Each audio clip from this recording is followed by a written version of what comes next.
February 15th, we're taking our second walk. Come on, Dushka darling. Love you, pupper one. Come on, Sooty Boo. Scootily Boo. Hey, get your head out of the garbage, kid. Let's go. Come on. Come on. Let's go. Good pup. Alright, we'll make a left up here, and we'll go down to the barn first. There's Madushka. There's her babies. My, but chubby little bears.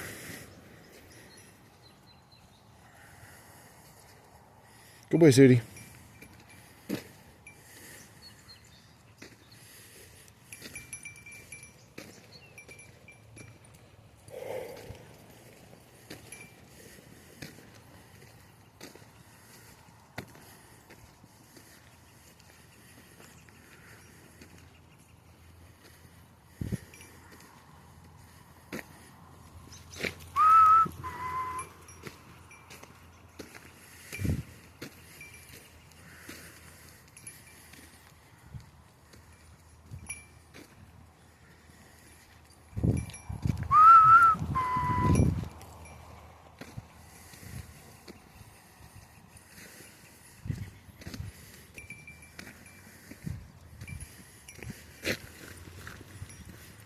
Come on, Smelvin. Come on, Dushka.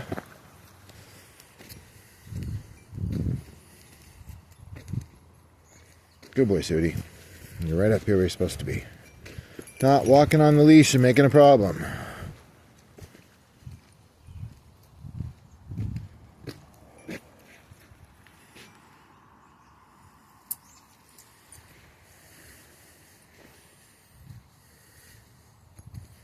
Good pups. Thank you.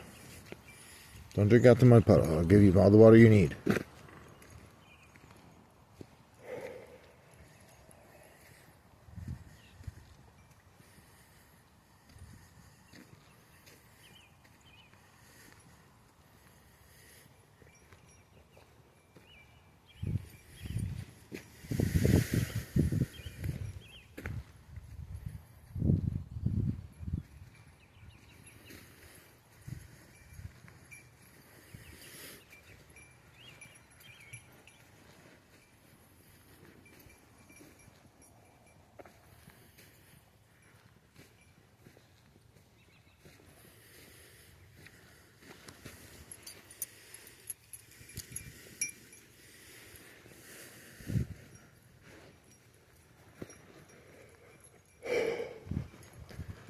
So I want to talk about the oath. All federal employees, all members of the executive branch, all soldiers of every service,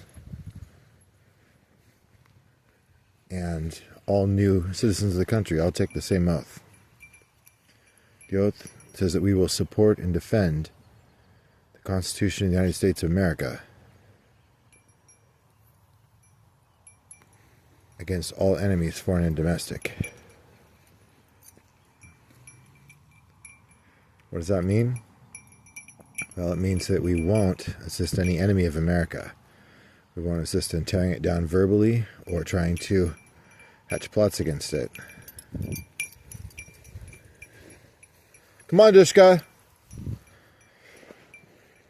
It means that we will respect its Constitution and its Bill of Rights.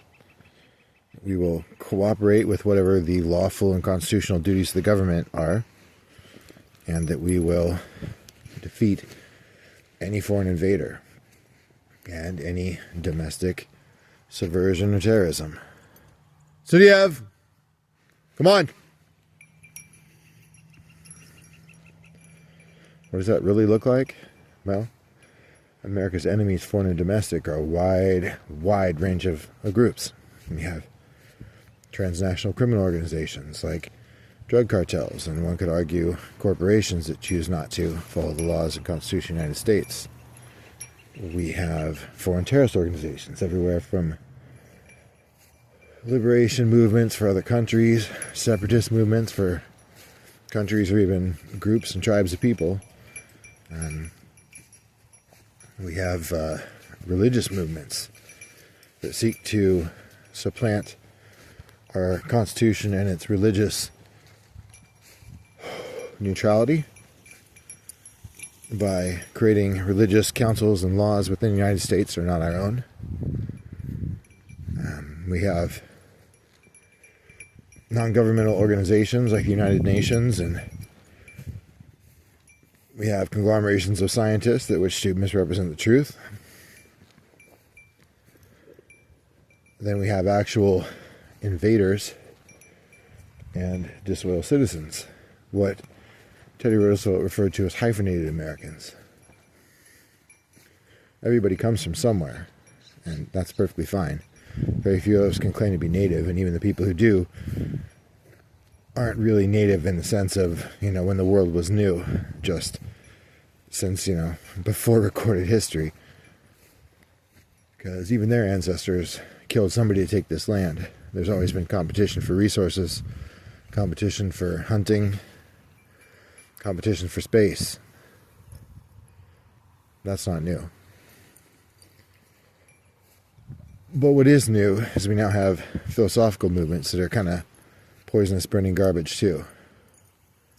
This idea of all the ends against the middle, as if the disparate groups in this country could have built the beautiful, incredible place that we have now, with its infrastructure, its roads, its electric grid, and all those other things, but also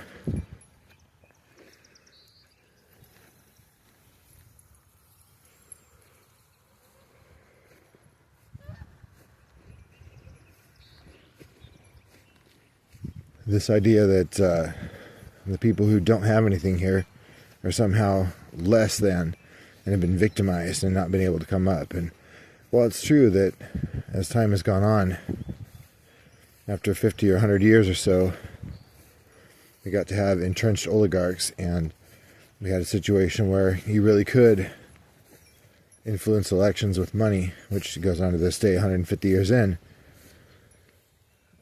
This probably is older than that still.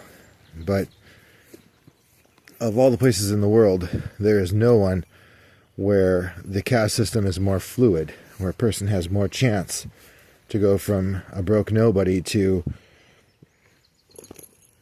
a wealthy dynasty, as they do in this country. But that really isn't the measure of our strength. Our strength is not in how good the richest get to live, but in how well we take care of the poorest. And part of that is that we can't take care of everybody. Well, to the extent that we can take care of everybody, we are best served by taking care of our own country for its own citizens first, and then promoting prosperity and rights in other countries. Not by trying to bring everybody who's having a hard time in the other country here to then jump on the dole. Because it's not easy or cheap to live in the United States. Now, a lot of the problem we're having at the moment in all the Western nations is that the corruption and waste has grown generationally to the extent that, I'll use a San Francisco example. San Francisco wanted to put in a restroom, a public bathroom anybody could come in and use. Okay? One toilet stall, one hand washing sink. That's all. Well, it was going to cost $1.7 million to put in one toilet stall. Well, why is that? Well, the company that was going to build it and were told they couldn't gave up. Another company came in and said, we'll build it for free. But by the time they had to go to 4 rounds of consultants, 2 or 3 rounds of licensure, the property costs, the real estate transfer costs, Melvin, get out the way, and everything else, that free bathroom was still going to cost $1 million. Now, it used to be if you needed a place to take a shit, you got a shovel and dug a hole. And that was it. 2, 3, maybe 4 hours labor if you wanted extra deep. And that was all it was going to take.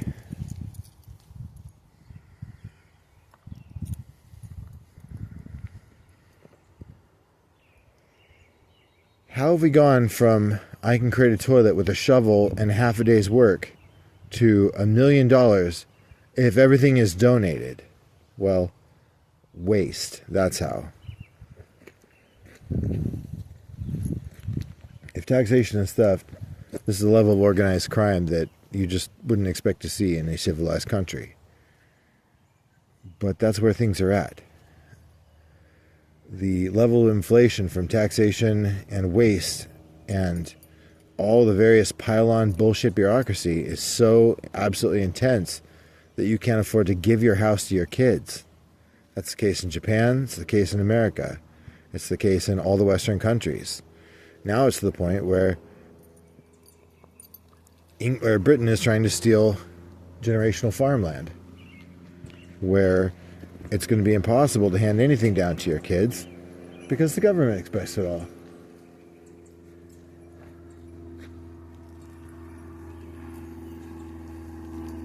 What a piece of crap.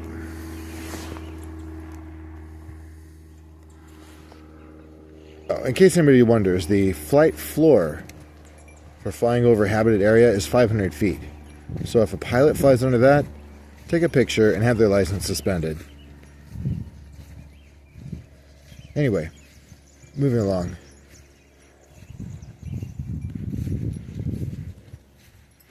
It is exactly this reason, this ridiculous cost, that has led to the cost of raising a kid going from negligible or even negative number. In other words, the kid could, in a place that had room for workers, a child could actually, ever heard of the orphan trains? Once upon a time, it was a net benefit to have children, at least up to the size that your property could employ. Now that has been inverted to such a point that, we went from having families with 13 children to families with 3 children to families with 2 children to families with 1 children to families with no children. And now we have the DINK movement, the dual income, no kids. This idea that you can have a better life not raising offspring and all your working years just spending the money on yourselves. Maybe that's the case. But I think that is artificially created by incredibly stupid people who don't want the population to recreate itself and to maintain its own numbers. That's a real problem. And Japan, Korea, all the Asian nations for sure, China included now, are in a negative population situation. And what are they going to have to do before selfish, lazy, stupid-ass people who live in for the moment and only for the moment are going to recognize that, hey, if I don't do this, there's nothing after me. My ancestors all worked hard to feed themselves, clothe themselves, house themselves, and screw so that I could have a life and be here. At some point, I have to get off my ass and do my part to make sure there's another generation after this. But these people, what they call late-stage capitalists, they are only interested in whatever they can grab for themselves and don't give a fuck about what or if anything comes after them. This is a serious problem. The real problem is that it seems like the more intelligent they are, the less likely they are to do their genetic duty to pass on those good genes to the next generation. They can do just enough math to say, hey, wait a minute, I don't want to spend all my life paying for this. I don't want to spend my time raising another bunch of lazy, good-for-nothing shitbag kids. I don't want to do any of this.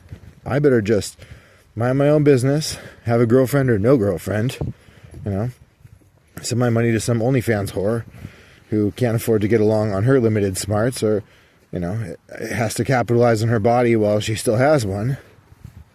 And in so doing, raise the standard to where nobody wants anybody who doesn't have that kind of body. This is a problem. This is a giant societal fuck-up that's going to screw things up for generations.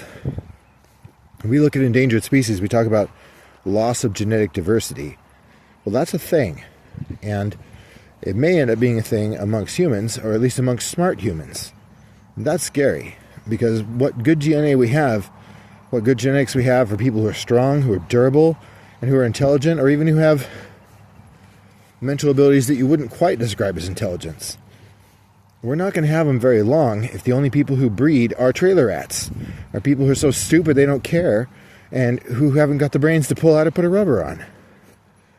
Well, as weird as it sounds, the people most able to go on living a life without having kids are ironically the ones we really want to have kids. And we can't possibly pay them enough to make it worthwhile. Sudi, come on. Watch out, Dishka. They're hunting tits today. So, the point is,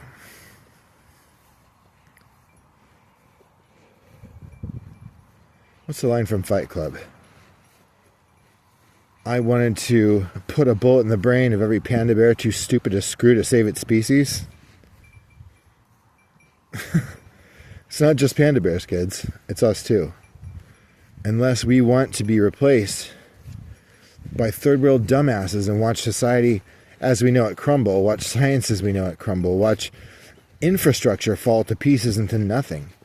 Unless we want to see all the best and brightest things that we have go away entirely, and in a few generations be replaced by a base idiocracy that goes nowhere, does nothing, and ends with the freaking complete destruction of society as we know it, we have to get our shit together. We have to go out and have those kids. We have to support them, and we have to create policies where people can afford to do those things. Because of all the people I've known who are smart, people who worked in IT, people who are hardworking in other lines of work, people I knew from college, like, they're having one kid or no kids. They're not having 2 or 3. The people I know with 6 kids are so fucking stupid they can't get a job as auto mechanics. They can't do much of anything. They can maybe be bad janitors, but mostly they're just kind of welfare recipients. That's not good. That does not bode well for what will take place in the future. I think oftentimes of the Younger Dryas flood and what it must have been like for the people who had been in high civilization cultures before that came along. People who lived, who were in temples, people who were, I guess you could call them alchemists, but the scientists of the day. Come on, Peach!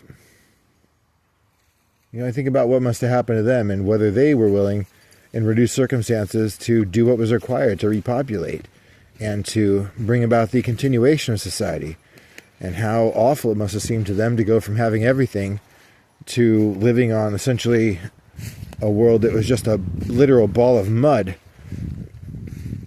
covering over the civilization that washed away. Like, it would have been, I can't imagine wanting to go on and have 4 or 5 or 6 kids in a situation where you had to go from being, temple guardians to, come on, Peach, to hunter-gatherers. That's quite a downshift. But, you think about people who washed up on islands and restarted their culture there. That's not great. You don't want to be the last person with a science degree in a hunter-gatherer society. You're not going to be appreciated. Your unique gifts are not going to be upheld and loved. You're going to be a drain on hunter-gatherer society instead of the absolute pinnacle of your previous one. Well, that's the situation we have and our descendants will have. Either we have to keep this going and get it right and not just, not have all of our progress be in making things easier and lazier.